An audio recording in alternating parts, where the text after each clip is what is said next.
ఎలాగో మనం చేసుకుంటాము. వీడు వచ్చేసి ఏమి కూడా అడ్డం పడిపోయి మనకేం బ్రిడ్జిలు కట్టిలా ఓట్లేలా గ్రామానికి అసలు ఓన్ చేసి పేరు చెప్పి 20 సంవత్సరాల నుంచి చేస్తానండి ఇక్కడ. అతని దగ్గర నుంచి మనకు వచ్చింది ఏమీ లేదు. మనం చేసుకుంటున్నా రోడ్లు వేసుకున్నా, కరెంట్ వేసుకున్నా, మంచినీళ్ళు పెట్టుకున్నా మనం రాష్ట్ర ప్రభుత్వాన్ని నుంచి మనకున్న నాయకుల నుంచి తెచ్చుకుని చేసుకుంటున్నాం.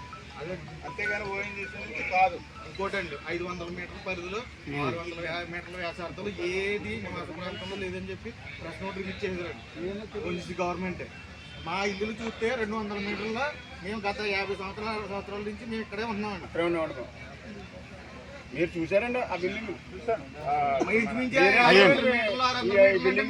మొత్తం ఉందండి. మొత్తం హానికరం కలిగలేదంటే తమరు నోరు తమరు అన్నారు. దీనికి ఏమైనా కూడా మనం అందరం కలిసి పెట్టుకొని మనం అనుకునే దాన్ని బట్టే ముందుకు వెళ్తామండి. స్టెప్ కూడా వేయనియండి.